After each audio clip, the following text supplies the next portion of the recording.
Ano na ba mga susunod nating pagkilos? Tila yata ang pagtungo natin sa kastilyo ng primordial na yon ay puno ng mga balakid at mga nilalang na ibig tayong mapigilan. Wow! Napunta ka lang sa bingit ng kamatayan. Naging manghuhula ka na ba, Ninang? Ang lapit mo naman. Sige nga, anong tatama sa loto mamaya? Loko ka. Tingnan mo. Nakikita mo ba ang ora na nakabalot sa buong kagubatan malapit sa kastilyo ng vampirang iyon? Halo-halo, magkakaiba. At halatang hindi silang mga nilalang ng kagubatang iyon. Marami ang espesyal na uri ng tao na nagkukubli sa kagubatan. Tama si Ninang. Napakarami nga ng mga nilalang. Asas! Supportive ka lang naman kasi talaga kay Ninang eh. Puro ka tama-tama. Nung dati hindi ka naman nagko-comment ng ganyan kay Ninang ah. Ako nga palaging tama sa'yo. Pero ngayon, nagbago ka na, Daddy. Hindi na ako tama sa'yo. Loko, tingnan mo naman kasi. Ang dami naman talagang kakaibang ora ang naroroon. Joke lang. Oo nga no. Paring Zen, ano na ba talagang plano natin? Huwag mong sabihin na balak mo na namang sumugod dyan ng mag-isa. Iiwan mo na naman kami dito at wala kaming kamalay-malay. Ubos na yung kalaban. Habang ako handang-handa sanang makipaglaban. Huwag mong gagawin yun. Mahirap ang ganun. Lalong-lalo na, gusto ko namang makita nila ang kalakasan ko. Ako din naman, gusto kong ipakita ang aking kalakasan. Para naman malab sa akin itong si Bibibing. Hindi akong pinapansin eh. Paano? Ganyan yung pagsasalita mo. Paano kang papansinin ni Bebebeng? Ayusin mo kasi yan. Parang nung dati, malambot yung dila mo. Ngayon, malambot na buhol-buhol. Nakahanda na ba kayo? Ayon sa mayordomo, kikilos tayo sa pagputok ng araw sa kinabukasan. What? Paano ba tayong gagalaw nun kung pumutok na yung araw? Di nagunaw tong mundo natin. Ayos ka lang ba? Ay nako, ano na bang nangyayari sa mga tao dito? Yung isa, ang sabi, maraming iba-ibang nilalang ang nasa kagubatan. Ito naman gustong pumutok yung araw. What the earth? Ay nako paring kulas, masyado kang literacy. Hindi naman yun ang ibig niyang sabihin. Ang mabuti pa, pagplanuhan natin ito kagaya nung dati, yung brainstorming. Kita mo to. May pagputok ng araw, meron pang pagbagyo sa utak. Ano na bang nangyayari sa mundong ito? Parang hindi nang matino ang mga utak nila. Ako na lang yata ang may katinoan dito. Oy, paring Sen, huwag mong sabihin na ikaw. Ano naman ang gusto mong mangyari? Ang mabuti pa, kumalma ka muna at pag-usapan natin to. Maraming detalye ang kailangan nating matalakay tungkol sa alaala ng Zen na tinutukoy nyo. Lalong-lalo na, bago sa akin ang lahat ng karunungang nakikita ko sa isipan. Bukod pa doon, tila yata may mga nilalang ang naghahanda sa pagdating natin. Zen, ito na ba yung kakayahan mo sa pagsilip sa hinaharap? Hindi po akong sigurado pero ang tinig na nagsasalita sa aking isipan, siya ang nagbibigay ng babala. May mamamatay. Kaya naman kailangan nating paghandaan. What? May mamamatay daw, Ninang oh. Naku, kakabuhay pa lang ni Ninang, mamamatay na kagad. Nalulungkot na tuloy ako ngayon. Loko ka, sino may sabing ako yung mamamatay? Baka naman ikaw yun. Well. Simula season 1, buhay ako. Kaya hindi ako mamamatay. Paring Zen, ano bang sinasabi niyang chismosang tinig sa utak mo? Bakit daw may mamamatay? Naroroong hindi pa rin maunawaan ni Zen kung ano nga ba ang tunay na nagaganap sa kanyang isipan na parabang naglalaro at nagtatalo. Maliban kasi sa kanyang alaala o memorya ng nakalipas, ang tila bang nagsisiksikang karunungan, alaala at mga ideya, naroroong humahalo pa ang tinig ng babaeng gumagabay sa kanya, na tila bang salungat ang mga komento o mga opinyon kumpara sa mga kagustuhang naglalaro sa kanyang isipan na dala ng bagong memorya na tinataglay niya. Kaya naman ibig balansehin nitong si Zen ang mga kaganapan at alam nitong binata na ang bagay na ganito ay magiging posible lamang sa tulong ng kanyang mga kaibigan na nagawa ng mga kasama ng Zen ng nakaraan. Bukod pa doon, malinaw na malinaw sa kanyang isipan ang detalye kung ano ang naganap ng mga sandaling maglakbay sila pabalik sa kanilang kasalukuyan at sa mga sandaling naganap ang pakikipaglaban nila ni Kriston at ng lagalag na bathala kontra sa mga bathalang ibig pabagsakin ang kanyang gabay. Maliban pa doon, tila bang malabo ang ilang detalye tungkol sa kaganapan kung papaanong naharap ang Haring si Zed sa huling laban na kanyang ipinanalo, kung saan tuluyan na ngang binawian siya ng buhay, kung saan iyon ang naging dahilan kung bakit ang kanyang puso ay nagamit upang gawing sisidlan ng alaala ng kanyang kapatid, sa tulong siyempre ng bathala. Lahat ng ito, unti-unti, habang nagtatagal ang alaala na nasa kanyang katawan, tila bang unti-unting nauukit sa kanyang isipan na para bang inaari niya bilang sarili niyang memorya. Sa katotohanang hindi naman talaga itong kanya, o kung mas tamang sabihin, ang Zen na nagtataglay o nagmamay-ari nito ay ang Zen ng kanyang hinaharap. Ang Zen na hindi pang nahuhubog ang labis na kakayahan at kapangyarihan, maging ang gabay na si Kriston ay naroroong tinataglay ang alaala ng isang mas malakas na bersyon niya. Kaya naman bahagyang sumasakit ang ulo nitong si Zen, at dahil na lamang sa tulong nitong si Valentina kung paano niya itong napapangasiwaan, kung paano niya itong nakokontrol at nababawasan. Zen, tila yatang may bumabagabag sa'yo. Nakikita ko sa iyong mukha. Your face says it all. Teka lang, Sir Ed. Nagsasalita na palang mukha ngayon? Tsaka, bakit napapansin ko lang? Simula nang ilakad kita kay Ninang, lumalabas yung mga English mo na nasa baol. Ang sabi mo hindi ka marunong mag-English nung nagpapaturo ako sa'yo. Bakit ngayon meron ka pang face says it all? Aba. Parang gusto mo lang ikaw makalamang sa atin ah. Bakit? May gusto ka rin ba kay Ninang? What? Ako, may gusto dyan. Never in my life. At saka, ang gusto ko lang, matuto ako para naman hindi akong mayabangan nung siniltaba paglabas natin. Pag nakita ko yun, gusto ko mas magaling na ako sa kaya mag-English para hindi niya akong tinitingnan-tingnan ng parang nang iinis.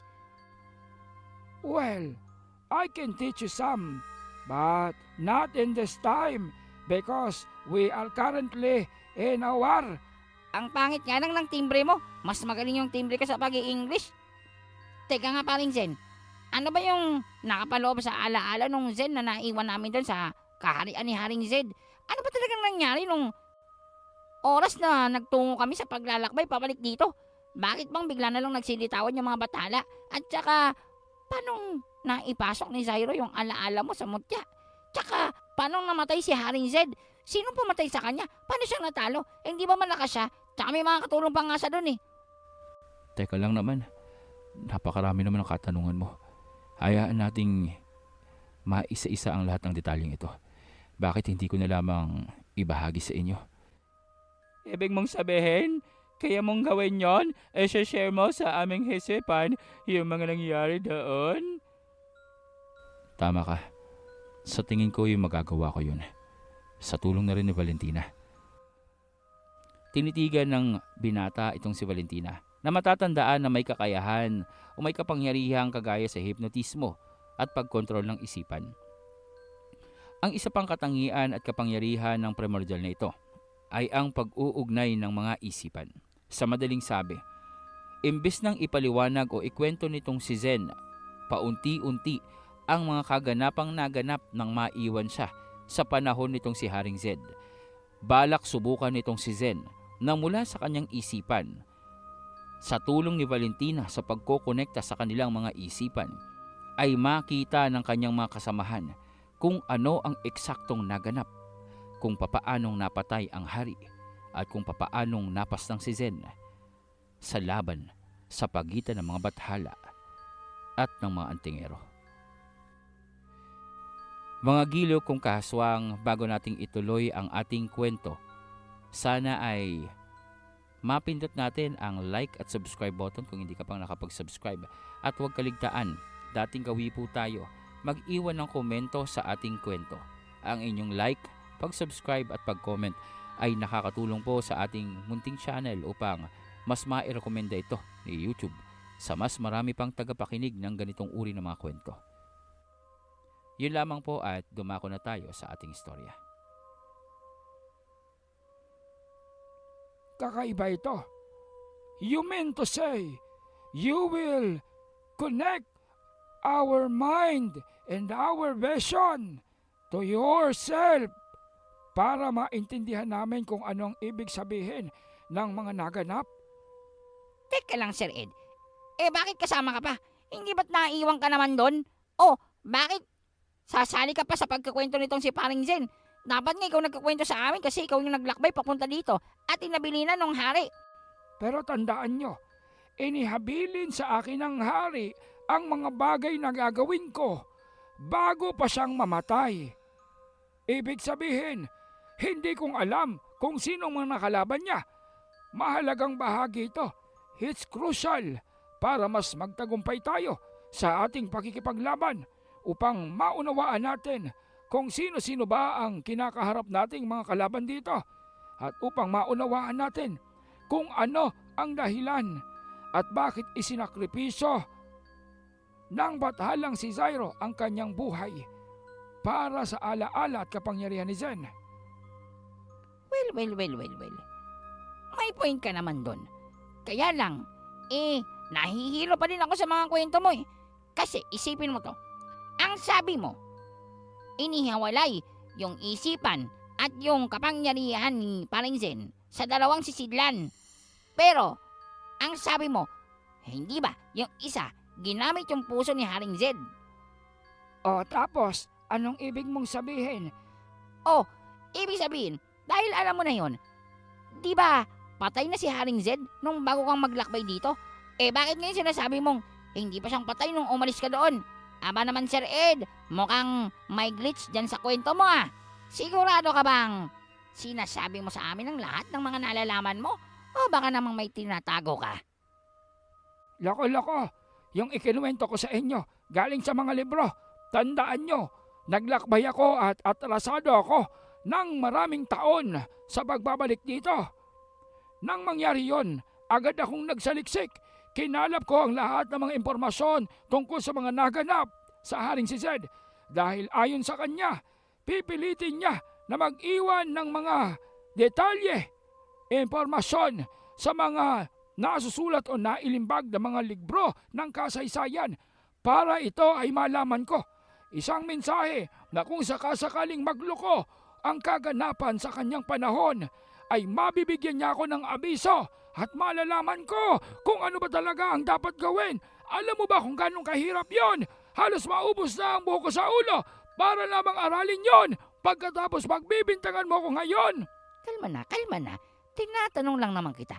Masyado ka namang protective sa sarili mo. At saka, alam mo naman yun. Naninigurado lang ako, allergic ako sa mga traidor. Well. Back to you, Paring Zen. Ibig naming malaman kung ano ba talagang naganap. Biglaan na lamang na umilaw ang mga mata nitong si Zen at matapos iyon, tila bang kumonekta ito kay Valentina. Matapos ito, nagliwanag ng pula ang mata ni Valentina at makikita ang tila bang mga hibla ng kapangyarihang nagmumula sa kanya na naroroong kumonekta sa mga sentido ng kanyang mga kaibigan. Nananatili sila sa isang silid na sinigurado nitong si Bellatrix na walang mang-aabala. Nilagyan ito ng seguridad upang anuman ang maganap ay hindi magugulo ang mga nasa loob. Ito ay dahil na rin sa pakiusap nitong si Zen. Tila bang alam na ni Zen ang mga susunod na kaganapan sa kanilang pag-uusap. Kaya naman nanigurado na ang binata na ano't ano pa man ang mangyari, naroroong walang mang-iistorbo sa kanila. Dahil ang ginagawa niya ay napakadelikado. Oras na maputol ang koneksyon sa kanilang mga isipan, maaaring magdulot ito ng negatibong epekto sa ilan sa kanyang mga kasamahan, kagaya na lamang ng pagkaparalisa, pagkawala ng alaala o tuluyang pagkaparalisado o pagkadispalinhado ng kanilang mga katawan at pagkawala ng kakayahan bilang mga antingero. Ano man ang mangyari, huwag na huwag kayong bibitaw.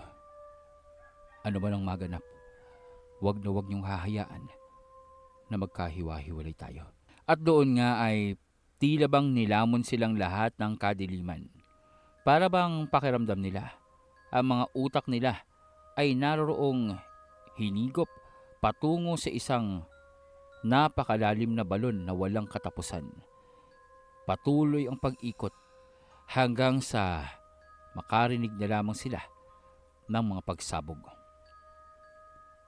Sa panahong iyon ay naroroon na sila sa tagpo kung saan nagawa ng maipadala nila Zen ang kanyang mga kaibigan pabalik sa kanilang panahon. Animoy naroroon silang sa kalangitan at nakamasid sa mga kaganapan. Ipinapakita kung ano ang mga pangyayari nang mawala sila sa panahon nitong si Haring Zed. Marahan silang lumapag sa kalupaan.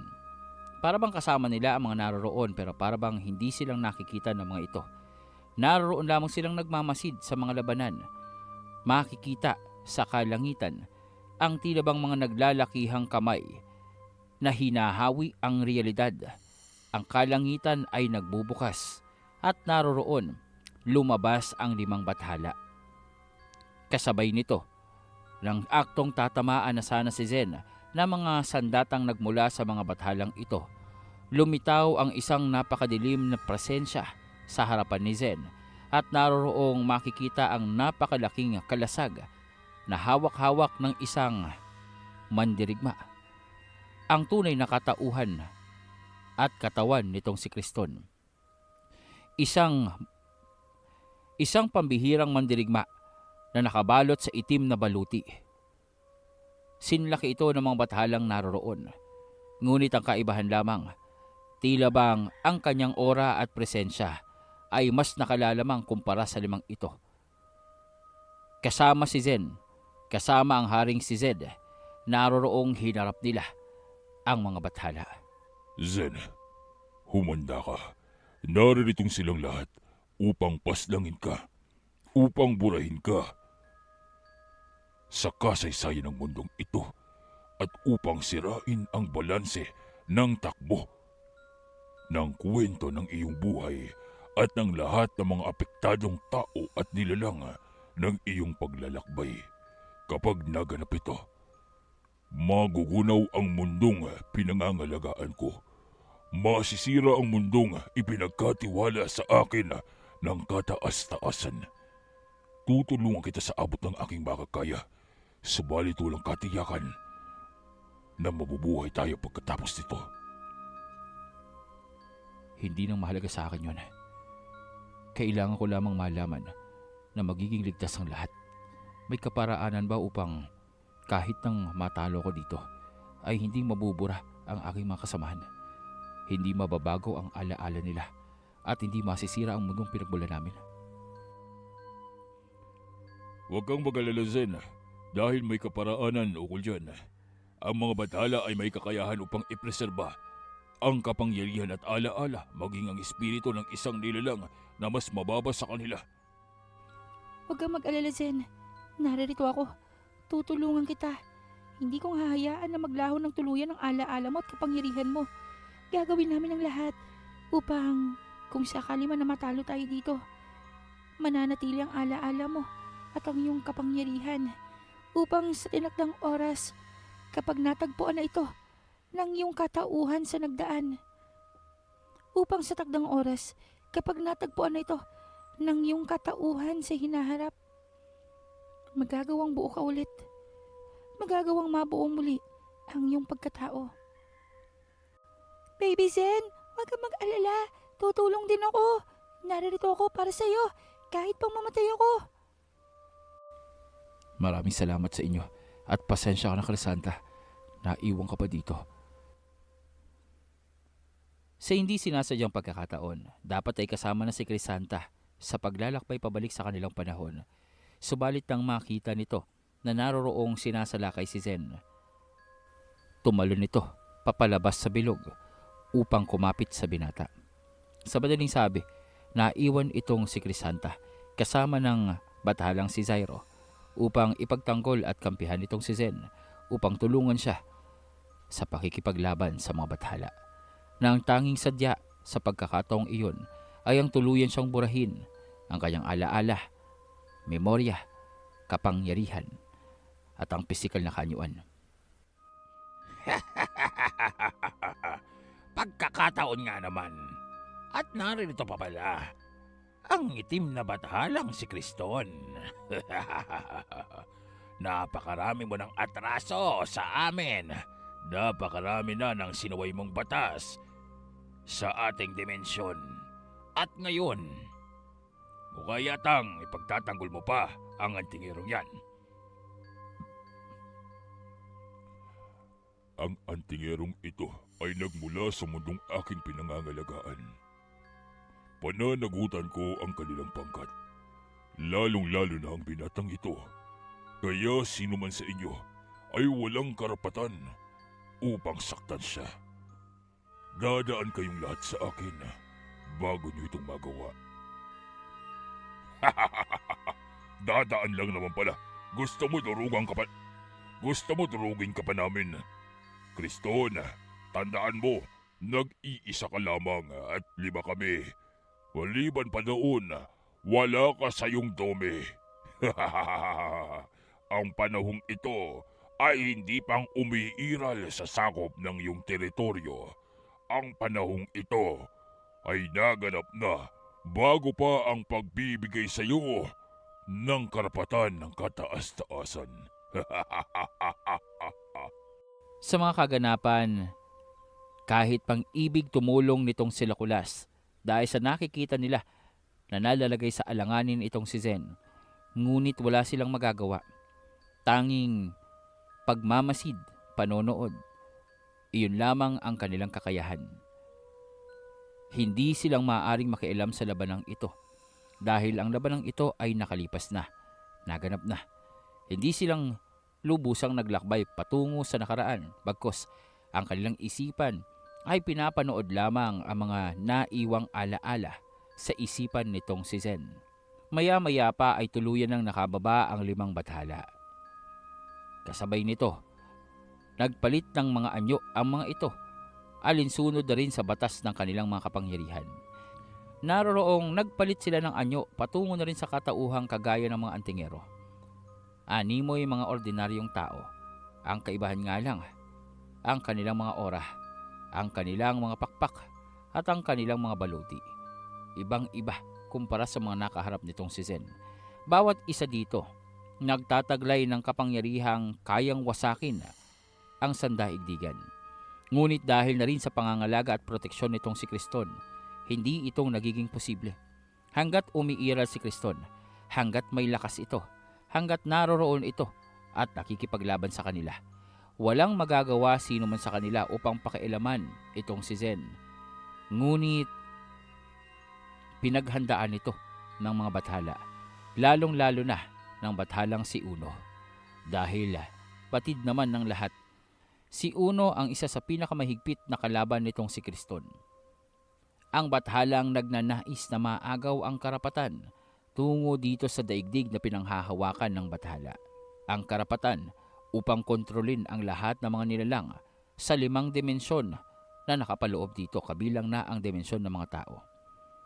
Gamit ang kanyang impluwensya, gamit ang kanyang kakayahan sa panlilinlang at pagkukumbinsi, ay nagawa niyang kumbinsihin ang 4 pang mga bathala upang matulungan siya sa pagpapabagsak dito kay Criston. Kaugnay na rin ito ay hindi niyang malilimutan kung paanong napahiya siya at ang kanyang kapatid laban dito kay Zen. Kaya naman, ang tagpong iyon ay matagal na pinaghandaan ng bathala. Ang tagpong iyon ay matagal na plinano nito dahil sa pagkakagapi niya sa pagbabalik ng kanyang presensya sa mundo ng mga bathala. Ang alaala at pait ng pamamahiyang ginawa sa kanya ng antingero ay nananatili. Mukha yatang nagkita tayong muli. Siguro naman, Natatandaan mo kung sino ako, binatang antingero. Sino bang makakalimot sa pagmumukha mo, Uno? Ang bathalang nabigong sakupin ng mundo namin. Ang bathalang palpak. Ang bathalang ginamit ang lahat ng pandaraya at panlilinlang para lamang sa bandang huli, mapahiya at mapadalang muli sa kanilang mundo. Kamusta, Uno? Mabuti naman. Nagpakita ka muli sa akin.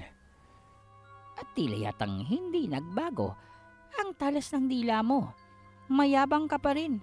At sa tingin mo ba, dahil naririto'ng kasama mo si Kriston at ang lagalag na bathalang yan ay mananalo ka? Isama mo na ang hari ng mga tao. Sa palagay ko, walang magaganap na milagro dito sa pagkakataong ito. Naubos na ang swerteng baon mo, binata. Wala ka na noon.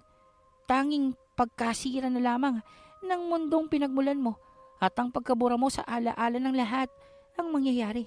Hindi na ako makapag-antay pa na makabalik sa panahon nyo at umpisahang muli ang aking plano. At sa pagkakataong ito, wala nang Kriston ang makikialam pa sa akin. Wala nang itim na bathala ang naroroong magiging balakid sa akin. At ikaw naman, lagalag na bathala. Ang iyong kapangyarihan ay hindi sapat upang pigilan kaming 5. Sa tingin mo ba, may magagawa ka pa? Walang imik lamang itong si Zyro. Tama naman itong si Uno. Pagdating sa kalakasan o kapangyarihan, malayong malayo siya. Hindi sapat ang kanyang kakayahan at karunungan upang pantayan ang 5 ito. Ito ay sa kadahilanan na mas ginusto niya at mas pinili niya ang maglakbay sa mundo ng mga tao kaysa sa magpalakas ng kanyang kapangyarihan, kaysa sa tumuklas ng bagong kakayahan na magdaragdag sa kanyang immortalidad. Mas pinili nitong si Zyro ang humalubilo sa mga mortal at maranasan ang buhay ng isang tao, isang normal na tao. Ngunit sa kabilang banda, kahit pang ganon ang sitwasyon, bathala pa rin itong si Zyro. Kaya naman may mga kakayahan siyang tanging siya lamang ang nakagagawa at nakakaalam. Katulad na lamang ng paghihiwalay ng alaala at ng kapangyarihan nitong si Zen sa kanyang pisikal na katawan. Naumpisahan na nitong si Zyro ang proseso nito. Manalo man o matalo itong si Zen at itong kanyang mga kasamahan, kailangan niyang matiyak na maipadadala niya o maipipreserba niya ang kapangyarihan at memorya nitong si Zen upang sa pagdating ng takdang panahon, sa oras na makatagpo siya ng karapat-dapat na sisidlan para dito, ay magagawa niya itong ipreserba. Nang sa gayon, sa oras na matagpuan, maipreserba upang kapag dumating na ang panahon na napukaw ng muli ang eksistensya ng Zen sa hinaharap, magagawa nitong makuha sa takdang panahon ang kanyang kapangyarihan at alaala. Ang kalangitan sa pagkakataong iyon ay para bang guguho. Ang lupa walang hinto sa pagyanig. Para bang ang mismong mundo na kanilang ginagalawan ay unti-unting napaparam. Dahil na rin ito sa pagbabanggaan ng pwersa ng mga bathala. Mga nilalang na dapat ay hindi nga naroroon sa ibabang dimensyon at lalong-lalo na sa lupain ng mga tao. Ngunit dahil na rin sa kanilang pagnanais na tapusin na si Kriston at patalsikin, ginawa nila ang lahat ng magagawa nila sa tulong ni Uno. Hindi nag-aksaya ng panahon ang mga bathalang ito dahil sa kanilang pakikipagharap dito sa mga antingero. Agad na sinalakay ng 5 ito si Zen. Alam nila na kung si Kriston ang kanilang kakaharapin ay magtatagal ang laban at mahihirapan lamang sila. Subalit kung si Zen ang kanilang kakaharapin, batid nila na mas mataas ang tsansa na matapos kagad ang laban. Sa oras na mapabagsak ng mga bathalang ito si Zen, maaapektuhan nito ang kakayahan at kapangyarihan nitong si Kriston. Sa madaling sabi, ang pagkamatay ni Zen ay pagkamatay din ni Kriston at pagkatalo. Kaya naman, ito ang direktibang ibinigay ni Uno sa kanyang mga kasamahan. Kasama si Uno, ang 5 bathala ay sunod-sunod ang pagsalakay dito kay Zen. Makikita ang tila bang malabituwing uri ng kapangyarihang naroroong nakadesenyo upang igapos itong si Zen at pigilan sa pagkilos. Ang kapangyarihang ito ay nagmula sa bathalang babae na naroroong agad na dinaluhong itong si Zen upang saksakin sa kanyang puso. Ngunit sa pagtatangka niyang ito, naroroong kinaharap siya ni Zyro. Aba, tingnan mo nga naman. Malakas ang loob ng lagalag na ito. Hanggat naririto ako at hanggat kaya kong lumaban, hindi niyo basta-bastang masasaktan si Zen. Pwes tingnan natin kung mapaninindigan mo ang mga sinabi mo. Makikita naman ang pag-uusal ng orasyon nitong si Crisanta. Bagamat sa kabila ng katotohanan na ang kanyang kakayahan ay napakalayo at wala pa sa kalingkingan ng kapangyarihan ng mga bathala, ngunit sa paraang alam niya ay ibig niyang tumulong sa kanyang mga kasamahan. Nalalaman nitong si Crisanta na ang mga bathala ay may limitasyon sa kanilang kapangyarihan sa oras na tumapak sila sa teritoryo ng ibang bathala at lalong-lalo na sa lupain ng mga tao. Kaya naman sinamantala niya ang pagkakataong iyon. Kaugnay nito ay makikita ang pagkilos ng kalupaan upang lamunin ang mga bathalang naroroon. Hindi man magawa ni Crisanta ang lubusan o tuluyang ibaon ito sa ilalim ng lupa, ngunit batid niya na ang ginagawa niya ay magpapabagal sa mga ito. Ang ilan nagawa niyang pigilan. Ngunit ang tatlo dito ay naroroong nakalutang lamang at agad na sinalakay ang babae ng tila bang guhit ng liwanag. Mabuti na lamang at naroroon itong si Haring Zed. Sa kaganapang iyon, siya na mismo ang sumangga sa pag-ataking ginawa ng lalaking bathala. Napaka mapagsamantala mo naman para patulan ang isang antingerang kagaya niya at gamitan ng kapangyarihang ginamit mo ngayon. Tila yata masyado naman kayong natatakot sa mga antingerong naririto at ibig niyong matiyak ang kanilang kamatayan. Ganyan na bang kadesperado ang nagmula sa dimensyon ng mga bathala at handa silang gumamit ng kapangyarihang lagpas sa pangunawa at kakayahan ng mga tao? Wala namang batas dito na nagbabawal upang gamitin namin kung ano ang kaya namin gamitin, hindi ba? Maliban pa doon, alam ng babaeng yan ang limitasyon ng aming kapangyarihan kaya sinasamantala niya. At hindi ko ito mapapayagan. Pambabastos ito sa aming mga bathala, kaya dapat lamang ang tapusin siya at mamatay. Bakit ka bang humaharang? Minsan mo nang tinanggihan ang pagiging isang bathala at bakit naririto kang nakikialam sa aming ginagawa? Gusto mo bang sumama sa kanila? Gusto mo bang mamatay din? Gusto mo bang maglaho din sa mundong ito? Kapatid ko ang balak niyong patayin. Sa tingin niyo ba, mananahimik ako at walang gagawin? Diyan kayong nagkakamali. Castro, Del Curab, mukhang kailangan nating kaharapin ang mga bathalang ito at bigyan ng nararapat na leksyon. Nagkamali sila ng mga binabangga. Bathala man sila, kaya ko pa din silang patayin. Doon ay tinanggal nitong si Haring Zed ang kanyang kapa. Kasabay nito ay naroroong lumapit sa kanya si Profesor Del Curab at Profesor Castro. Sa tulong ng dalawang ito, sa tulong ng kapangyarihan nitong si Haring Zed, ang bathalang umaatake dito kay Crisanta ay naroroong kinaharap nila. Tinanggap naman ng bathalang ito ang hamon ng Haring si Zed. Ngunit hindi pa mang nagtatagal ang kanilang paglalaban. Naroroong putol na ang dalawang paa ng bathalang kaharap nila. Ito ay sa kadahilanan. Nagtataglay ng liwanag na sandata itong si Haring Zed. Ang parehong sandatang ginamit niya nang minsang kalabanin niya ang mga bathala sa dimensyon nito nang maimbitahan siya. Nang minsang nagawa niyang mapahiya ang ilan sa mga mapagsamantala at mapanlait na mga bathala na minamaliit ang kanilang kapangyarihan.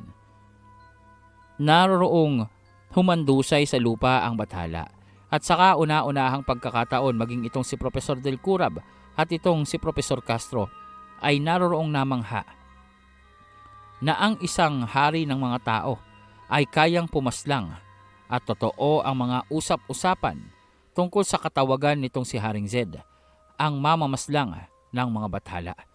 Dahil walang pag-aalinlangan niyang pinugutan ang bathalang ito. Ito ang pinakamahina sa lima. Bagamat mas makapangyarihan ito kumpara kay Zyro at di hamak na mas makapangyarihan kumpara sa mga antingero, ngunit sa kakayahan nitong si Haring Zed na kayang limitahan ang depensang tinataglay ng Bathala kahit pang nasa sariling dimensyon ito. Sa kadahilanang ito, para bang pambabastos ito sa lahat ng mga Bathala. Naguramentado ang ilan sa naroroon at nais na tapusin itong si Haring Zed. Ngunit muling ipinaalala sa kanila ni Uno na ang kanilang pangunahing misyon doon ay tapusin itong si Zen dahil ang kamatayan ni Zen ay pagkatalo ni Kriston. Unahin niyo ang ating plano dito. Unahin niyo ang pinag-usapan natin. Ang haring yan ay madali na lamang tapusin. Sa sandaling mapatay na natin itong si Zen at matalo't mapatalsik na si Kriston. Sa pagkakataong iyon, wala nang magagawa pa ang haring yan kundi ang lumuhod sa atin o ang maglaho. Kaya naman huwag kayong paaapekto. Hayaan niyo kung anong nangyari sa kasamahan niyo. Kasalanan niya rin ito dahil sa hindi niyang iningatan at hindi niyang inalala na minsan nang kumalaban ng mga Bathala ang haring yan at minsan nang napabagsak ang ilan sa atin. Tinataglay niya pa rin ang sandata ng liwanag, kaya naman mag-iingat kayo dahil tuso ang haring yan. Maaaring sa anumang pagkakataon kapag nakakita siya ng oportunidad ay sasalakay siya sa atin. Tandaan nyo, limitado ang kapangyarihan ng mga Bathala sa baba. Limitado ang kapangyarihan ng mga Bathala sa oras na tumapak tayo sa teritoryo ng mga tao. Iyon ang sinasamantala ng haring yan. Iyon ang ibig samantalahin ng babae yon. Kaya naman, gawin niyong lahat upang matapos kaagad si Zen. At naroroong tinamaan ng liwanag itong si Zen. Liwanag na nagmumula dito kay Uno. Ito ay sa pagnanais ni Uno na pigilan ang pagkilos ng binata. Tila bang nagapos ito sa hugis ng bituin na naroroon sa kalangitan. Isang espiritual na enerhiya na nagpipigil o kumokontrol sa kapangyarihan ng antingero upang magawa nito ang makapanlaban. Subalit hindi ordinaryo itong si Zen at matatandaan, taglay niya ang titulo bilang emperor ng Karimlan. Kahit na ang liwanag na nagmula dito kay Uno, kahit na ang kapangyarihan sa antas ng mga Bathala ay naroroong unti-unti na tila bang kinakain, nilalamon ng kadiliman at negatibong enerhiya nitong si Zen na noon ay agad niyang pinakawalan sa kanyang katawan nang maramdaman niya ang pagpipigil ng liwanag na ito sa kanyang mga pagkilos. Pasensya ka na, Uno. Nakita ko na ang pagsalakay mong yan. Isa pa, pamilya na sa akin ang mga kapangyarihan mo. Kaya naman hindi ka bang nahihiya? Wala ka na bang bago? Gusto mong kunin ang buhay ko. Sana naman mas pinaghandaan mo pa. Kahit kailan ay mayabang ka talaga. Hindi ka nang nagbago pa, Zen. Kahit pa sa panahong ito, tangay-tangay mo pa din dito ang kayabangan mo. Yan ang papatay sa'yo. Yan ang magpapabagsak sa'yo. At titiyakin ko, kayong dalawa ng amo mong si Kriston ay maglalaho na dito. Teka lang naman, sinong may sabing amo ko si Kriston? Maliban pa doon, bakit bang nanggagalaiti kang tapusin ako? Ganun ka bang kasabik na makabalik sa panahon ko? Ganun ka bang kasabik upang ulitin ang mga pagkakamali mo at kabiguan mo? Alam mo, para sa isang Bathala, nakakatawa ka. Para kang batang paslit na inagawan ng candy. Ayaw huminto sa pag-iyak. Nagtatantrums. Habang nakikipag-usap itong si Zen at habang nakikipaglaban kay Uno, abala naman itong si Kriston sa pagdedepensa sa kanya laban sa tatlo pang naroroong Bathala na gamit na ang kanilang mga pangunahing sandata. Kung matatandaan, ayon na rin sa mga kwento, bawat Bathala ay may itinuturing na pangunahing sandata. Isang natatanging sandata na kanilang ginagamit sa lahat ng kanilang pakikipagdigma. Isang natatanging sandata na nahuhubog ang kalakasan at kapangyarihan base na rin sa eksperyensya o karanasan ng may tangan ditong Bathala. Ito ang kaibahan ng mga sandatang pinanday ng mga Bathala dahil mismong ang sandata ay kayang kumuha ng karanasan, kapangyarihan at kakayahan sa tagal ng pag-iral nito. Kaya naman maituturing na ang mga sandata ng Bathala ay mga sandatang kailanman hindi magagawang panghawakan ng mga tao o ng mga mortal. Ngunit sa pagkakataong iyon, maging sila ay natigilan nang makita nila ang espadang itim. Isang manipis na espadang hawak-hawak nitong si Zen na tila bang kinuha niya mula sa kawalan. Dahil ang espadang ito ay espada ng isang bathalang hindi na nilang nakikita pa. Ang manlalakbay, ang ama nitong si Zen. Sa hindi maipaliwanag na kadahilanan, naroon ito sa pangangalaga ni Zen. Ang itim na espada na sinasabing pinakauna sa lahat ng mga sandata ng mga bathala. Sa makatuwid, ibig sabihin lamang nito, kung ang mga sandata ng mga bathala ay nakabase sa karanasan at tagal ng pananatili nito at pag-iral, ang sandatang hawak-hawak ni Zen ay nakalalamang sa lahat ng mga sandata. Dahil milyon ang taon ng kalamangan nito kumpara sa mga bathalang naroroon. Dahil ito ang sandata ng isa sa mga pinakaunang bathalang hinirang sa eksistensya. Kung gayon, akala ko ay nawala at naglaho na ang sandatang yan kasabay ng paglalaho ng manlalakbay. Tila yata nakahanap na ito ng panibagong tagapangalaga sa kanya. Gulat ang lahat at maingat. Batid nila ang epektong maaring maidulot ng sandatang ito sa kanila. Isa itong sandata na kayang humiwa ng kapangyarihan ng mga bathala at kayang-kayang wakasan ang kanilang buhay sa isang pagkumpas lamang nito. Sa oras na masugatan sila nito, ito ay sugat na hindi nang maghihilom pa. Sugat na maging ang mga mortal na kagaya nila ay kinakatakutang makuha, matanggap o matamo. Dahil ang espadang hawak ni Zen ay ang mismong ay tinatawag na espada na mamamatay ng mga immortal. Dahil ang espadang taglay ni Zen ay tinatawag ding espada na mamamatay ng mga immortal. Anong problema, Uno? Bakit tila yatang napapaurong ka ngayon? Huwag mong sabihin na sa dinami-dami ng pakikipaglaban na pinagdaanan mo, sa espadang ito ka pa matatakot. Alam mo, gusto ko lamang ng tahimik na buhay. Pero ang mga kagaya niyong dapat ay kontento na sa kapangyarihan. Ang mga kagaya niyong nasa kataas-taasan. Ang mga kagaya niyong hindi na dapat pang narito sa mundo ng mga mortal ay siya mismong hindi makontento sa kung ano ang meron kayo. Ibig niyo pang pakialaman ang pag-iral namin sa mababang dimensyon. Ibig niyo pang kontrolin ang aming pag-iral at mga kagawian para lamang umayon sa mga gusto niyo. Hindi sa lahat ng oras, ang mundo ay aayon sa inyo. Hindi lamang kayong may karapatang mabuhay dito. Lalong-lalo na, hindi lang naman kayo ang mga nilikha. Maging kami, may karapatan dito. Maging kami, may kakayahang pastangin kayo. Hindi makapagsalita itong si Uno dahil totoo ang sinabi nitong si Zen. Ang hawak niyang sandata ay nagbabadya ng kamatayan para sa mga bathala. Naging maingat ang apat na natitirang bathala, lalong-lalo na tila bang hindi nilang kayang mahulaan o magkaroon ng prediksyon sa mga pagkilos ni Zen. Hindi nilang alam kung sino ang mga susunod na sasalakayin nito. Alam nilang maliban kay Uno, maaaring sila ay maging punteriya din nito. Maliban pa doon, ang kapangyarihang tinataglay ni Kriston ay kayang limitahan ang kanilang pagkilos. Sa bawat pagtatangka nilang lumapit dito kay Zen, ibinabalik sila sa kanilang pinagmulan na para bang tumatagos lamang sila sa isang salamin upang lumusot pabalik sa kanilang pinagmulan o kinaroroonan na para bang walang nangyayari. Kaya naman, paulit-ulit man ang kanilang pagsalakay dito kay Zen. Makalusot man ito, wala nang halos lakas o puwersa kapag lumapat dito sa binata. Maliban pa doon, ang pangunahing kalaban niya na si Uno ay tila bang nagdalawang isip na rin upang kaharapin siya. Sa pagkakataong iyon, napilitan ng mga batalang ito upang magtungo sa kanilang huling pag-atake. Ang kahuli-hulihang plano na nakadesenyo upang sabay na tapusin itong si Zen at si Kriston.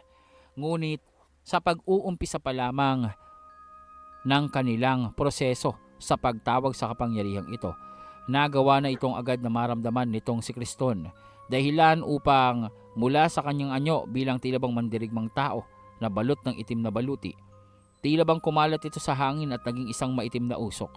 Ito ay upang mapigilan ang pagdaloy ng mana mula sa mga bathala patungo sa enerhiyang namumuo sa kalangitan. Dahil alam niyang ibabagsak ito ng mga bathala upang matunaw ang buong kalupaan na naroroon, kasama na rin ang mga may buhay, kasama itong si Zen. Hindi niyo magagawang gamitin yan habang narito ako. Akala niyo ba makalulusot ang ginagawa niyong pag-atake? Desperado na nga kayo, Uno. Gagawin mong lahat, marumi man ang kaparaanan upang matupad lamang ang mga plano mo. Nakakaawa ka.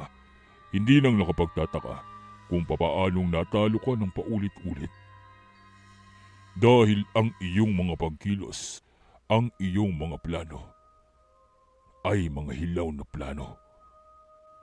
Sabihin mo na ang lahat ng gusto mong sabihin. Ngunit hindi ako maaapektuhan yan, Kriston. Nakapagpasya na ako.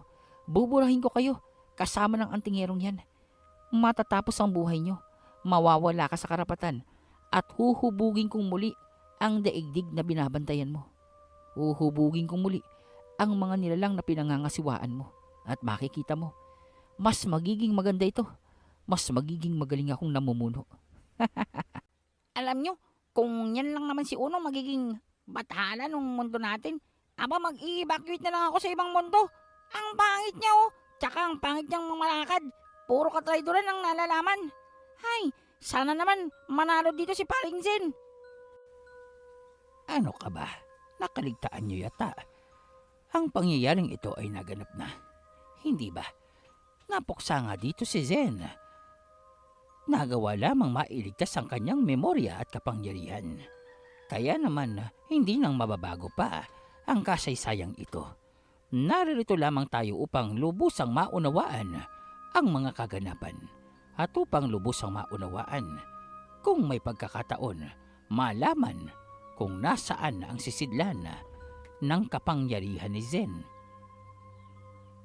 Tama si Ninang. Tama si Ninang. Ang ating pakay dito sa pagmamasid sa kaganapang ito ay kung sakasakali malaman kung saan nakapaloob ang kapangyarihan nitong si Zen. Dahil iyon ang pag-asa natin upang mailigtas ang kasalukuyan nating panahon laban sa mga sinaunang kapangyarihan at kasamaan na tila bang kumokontrol sa mga espesyal na uri ng tao at sa mga nilalang na ibig ng gumawa ng kasamaan sa mga mortal. Labis na naunawaan ito ng pangkat. Pagkakataon nga naman nila iyon upang masaksihan ang kaganapan kung paano silang ipinagtanggol nitong si Zen, kung paanong nagtulungan ang antingerong si Zen, ang haring si Zed, at ang bathala na si Zyro at Kriston sa tulong na rin ng ilan pa sa mga antingerong naroroon kagaya nitong si Crisanta upang mapuksa, matalo ang mga bathala. Ibig din nilang matukoy dahil nga sa naroroon na din naman sila upang malaman kung saan nga bang isinilid nitong si Zyro ang kapangyarihang tinataglay ni Zen. Oo, at taglay na ni Zen o ng kasalukuyang Zen ang memorya ukol sa kanyang mga nagdaang buhay at kapangyarihan. Subalit ang mismong kapangyarihan at lakas niya ay hindi pa rin natatagpuan. Wala pa rin sa kanya. Kung iisipin, ang kapangyarihang ito ay mas malakas pa sa ano pa mang uri ng mutya na umiiral sa kasalukuyan.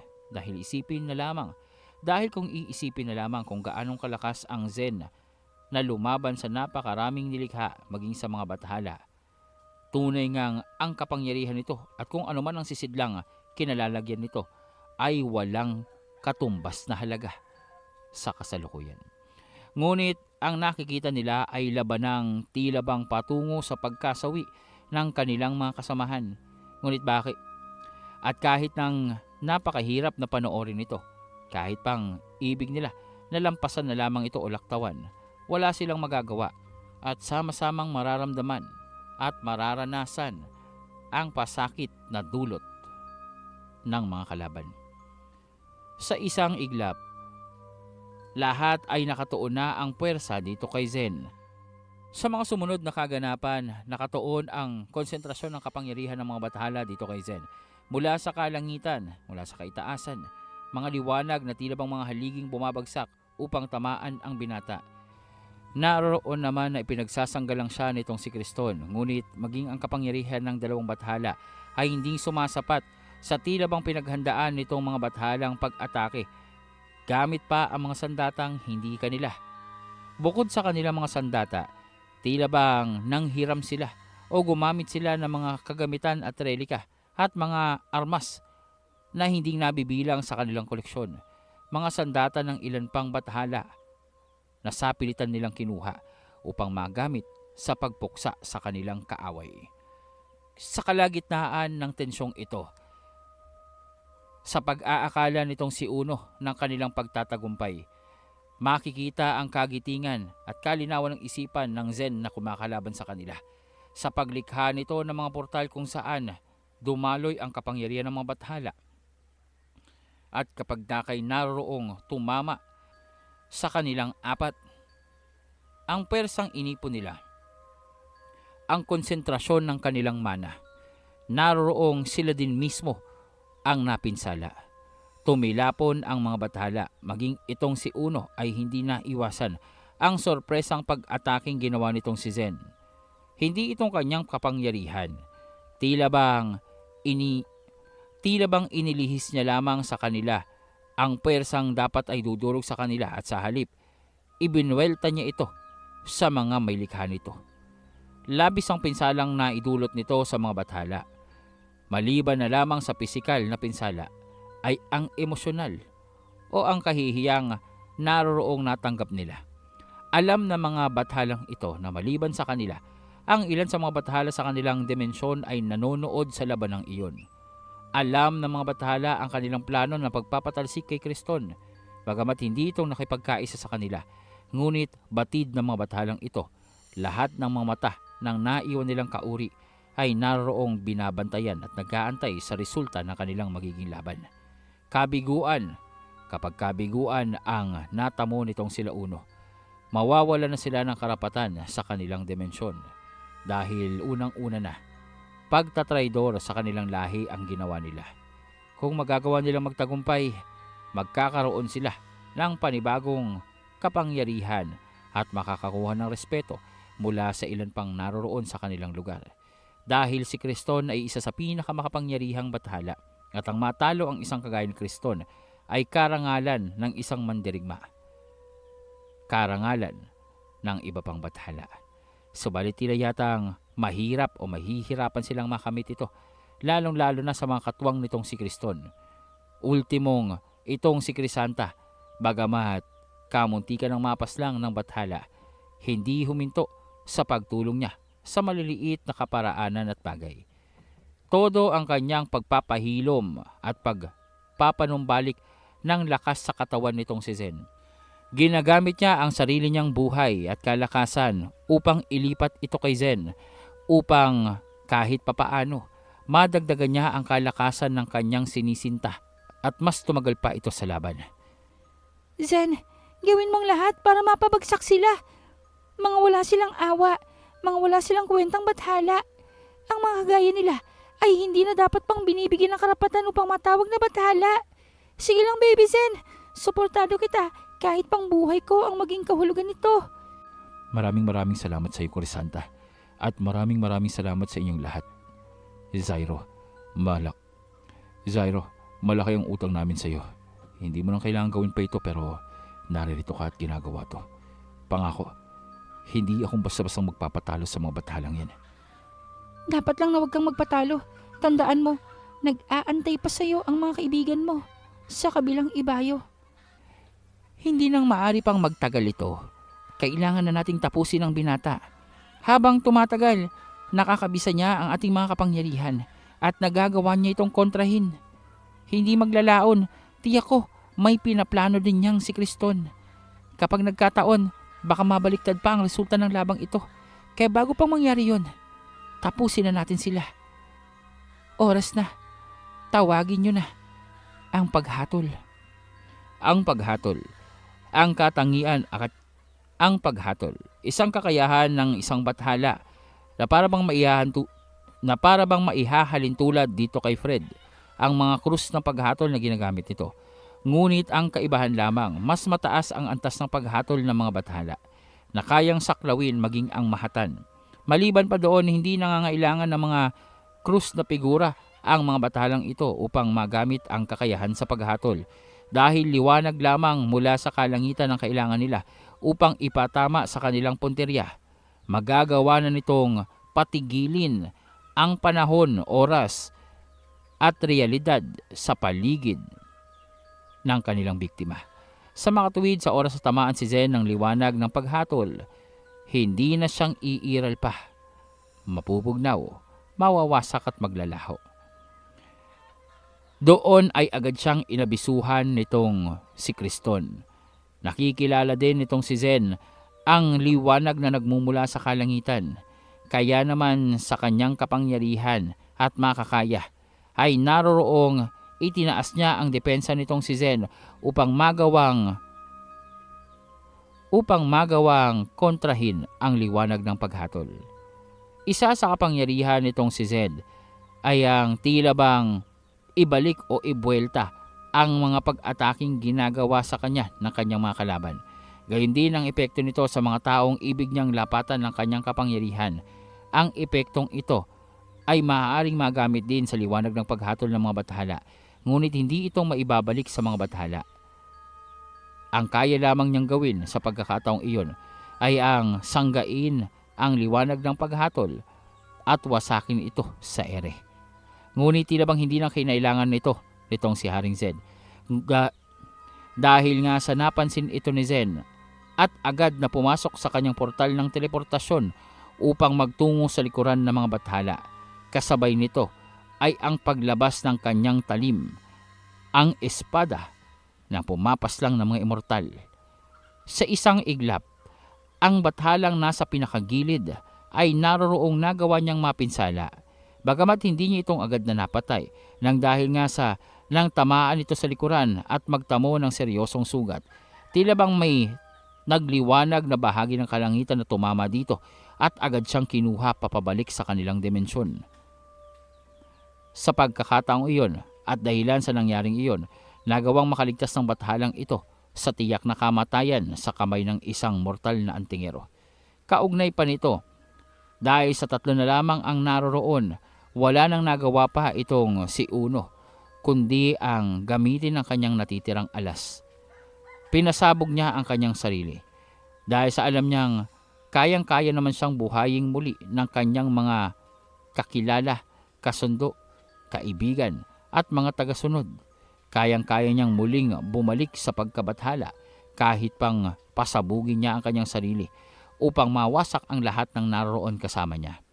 Ngunit maging ito ay hindi gumana dahil bumuga ng itim na enerhiya itong si Kriston at naroroong tumama sa katawan nitong si Uno. Kasabay noon, tila bang bigla na lamang nilamon itong si Uno papasok sa enerhiya na pinakawalan nitong si Kriston. At sa isang iglap, nawala ito. Totoo ba itong nakikita ko? Tila yatang mga bathala ang nahihirapang makipaglaban. Hindi ka panipaniwala na ang mga kagaya ni Zen at ni Haring Zed ay kayang-kayang tumbasan ng kapangyarihan ng mga bathala na para bang pantay sila ng kakayahan at karunungan. Ito ay kadahilanan na rin sa narariyan ang 2 bathala. Ang lagalag at ang kristulayan ay nagsisilbing napakataas at matibay na muog para sa mga antingero. Bukod pa doon, bukod tangi din naman kasi ang kapangyarihan ng hari at ng antingerong si Zen. Kaya nagkamali ang mga bathala upang sugurin nila ang 2 ito ng magkasama. Lalong-lalo na, aktibo pala ang pagbabantay ng bathalang si Kriston dito kay Zen. Tama ka dyan. Tila yata nagkamali sila ng tiyempo at masasabing dala ng kanilang kapusukan at kayabangan ay hindi na nilang isinaalang-alang pa na ang kanilang pinupuntiryang antingero ay kakaiba at abnormal. Ngayon makikita natin kung paanong magwawakas ang labang ito. Ang 2 sa pinakamalakas sa 5 bathala na kinaharap nila ay nagawa ng tapusin nila Zen. Ngunit ang 3 natitira. Subalit ang 2 natitira doon dahil nga sa tila bang bumalik na sa kanilang dimensyon. Ang isa sa mga ito ay wala nang pagpipilian pa kundi ang sumuko. Batid nila dahil sa dalawa na lamang sila at naroroong tila bang nasa kasagarang kalakasan pa rin itong si Criston, malabo na ang manalo sila. Gumuhit ang tipid ng ngiti sa labi nitong si Zen. Ngunit ang hindi nilang alam, may isa pang bathala ang naroroong nagbabantay. Ang bathalang si Faust. Isang mapanlinlang, isang mapaglaro, at isang ambisyosong bathala. Nang makita niyang sumuko na ang dalawang natitira, nang makita niyang kumalma na ang kapaligiran, doon gumuhit mula sa kalangitan ang isang kulay pulang kidlat na tila bang higante, na tila bang higanteng hagi, na para bang higanteng halige na tumama dito kay Zen. Kasabay nito ay ang 100 espada mula sa dimensyon ng mga bathala na sabay-sabay na tumusok sa binata. Walang nagawa itong si Criston dahil sa ang kadena para sa mga bathala ay naroroong naihanda pala nitong si Faust upang pigilan siya. Isang perpektong pagkakataon. Mabuti naman at nagkaroon ng silbi ang 5 yon. Paano ba, Criston? Ako na munang bahala sa mundong binabantayan mo. Hindi pa tayong tapos, Faust. Magbabalik ako. Magbabalik ako. At doon ay nabasag na lamang sa eksistensya itong si Criston. Biglaan ang pagsalakay na ginawa ni Faust. Maging itong si Zen ay hindi nang makakilos pa dahil sa mga talim na tumusok sa kanyang katawan. Dito nang makikita itong si Zyro. Tila bang alam na ng bathalang ito ang mga susunod na mangyayari. Kaya bago pang maganap ang tuluyang pagkapuksa nitong si Zen, naroroong agad niyang inihiwalay ang alaala nito at kapangyarihan sa katawan. Bagong tumama ang huling sandata, napapatay sa kanya. Kasabay nito, humarang itong si Crisanta upang pigilan sana ang ginawang pag-atake ni Faust. Ngunit sa huling hibla ng kapangyarihan nitong si Zen, tila bang tinawag niya ang dimensional na portal at hinigop itong si Crisanta upang ipadala sa hinaharap. Hindi niyang maaatip ang mamatay ang dalagang ito sa kanyang pagbabantay. Magpaalam ka na, Tingero. Pasensya ka na. Walang personalan. Trabaho lang to. Gumuhit na lamang ang matalim na espada sa mukha nitong si Zen. Kasabay nito, isang halakhak ang naiwan sa kalangitan at naglaho itong si Faust. Naiwan doon ang haring si Zed at ang kanyang mga kasamahan. Ngunit wala na itong si Zen at wala na si Criston. Gulat ang lahat, tulala, hindi makapaniwala. Itong si Haring Zed, bagamat hindi niyang namalayan ay biglang pumatak ang luha sa kanyang kaliwang mata. Kalungkutan ang bumalot sa kanilang lahat. Subalit, binasag nitong si Zyro ang katahimikan nila sa pagpapaliwanag ng kaganapan. Zed, mahal na Haring Zed, hindi mong kailangang mag-alala sa iyong kapatid. Nagawa kong mailabas ang kanyang alaala at ang kanyang kapangyarihan upang hindi itong maapektuhan ng ginawang pagwasak ng bathalang yun. Si Faust ay isang mapaglarong bathala. Wala siyang pakialam sa mga naganap dito.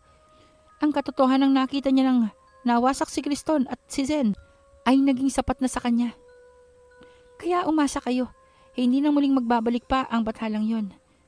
Subalit papaano ang gagawin natin? May sapat bang sisidlan para sa kapangyarihan at alaala ni Zen dito sa ating mundo? Huwag kayong mag-alala. Kaming mga taga-impyerno ay may karunungan ukol sa paglikha ng mga sisidlan. Ang memorya ay maaaring tumagal ng 30 taon bago itong maparam. Mahal na hari, maaaring gamitin ang iyong puso upang mailigtas ang iyong kapatid. Naririnig mo bang sinasabi mo? Gusto mo bang magpatiwakal ang hari namin para lang iligtas ang kanyang kapatid? Mahal na hari, nakaguhit na sa iyong mukha ang iyong kapalaran. 30 taon mula ngayon. Darating ang iyong kamatayan. At sa pagdating noon, magiging aktibo ang iyong puso at magiging kasangkapan nito sa paglikha ng mutya na hahawak sa memorya ng iyong kapatid. Nakadepende na lamang ito sa iyo kung iyong tatanggapin. Ang isang immortal na kagaya mo ay hindi basta-bastang mapaparam kung hindi mong gugustuhin. Tungkol naman sa kanyang kapangyarihan. Doon ay tila bang nanlabo ang detalye. Ang inaabangang impormasyon nitong sila Kulas ay para bang hindi nilang marinig at nanlabo ang alaala tungkol dito. Na para bang may pwersa ang ayaw ipaalam sa kanila kung saan inilagay o isinilid ang kapangyarihan nitong si Zen. Ang mga sumunod na kaganapan, nawala ang lugar ng labanan.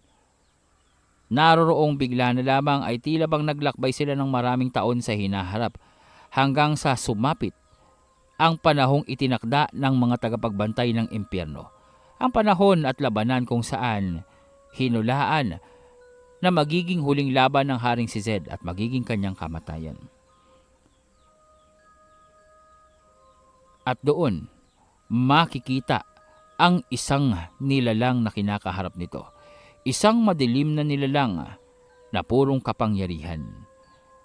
Ang nilalang na magiging dahilan ng kamatayan ng Haring si Zed. Ang nilalang na pumapaloob sa medalyon ng binatang si Zen. Mga giliw kong kahaswang, kung mapapansin nyo ay bahagyang bumabagsak ng ating mga mata. Ito ay sa kadahilanan po na para lamang po sa mga bago pa lamang sa ating channel at bagong tagapakinig pa lamang po. Ang mga kwentong inilalahad natin sa araw-araw ay live na inilalahad natin or hindi pong gumagamit ng script. Sa makatuwid po, direktang mula sa ating isipan, direktang mula sa pag-formulate natin ito sa ating imahinasyon ay inilalahad or ininarrate po natin ito. Kaya ipagpaumanhin nyo po kung paminsan-minsan ay nag-iiba ang reaksyon ng aking mukha at mukhang nagiging masungit o kaya naman ay minsan ay lutang. Ito ay sa kadahilanan po na hinahayaan nating maglakbay ang ating isipan sa mismong kaganapan ng labanan at istorya natin upang mas maging epektibo ang ating paglalahad.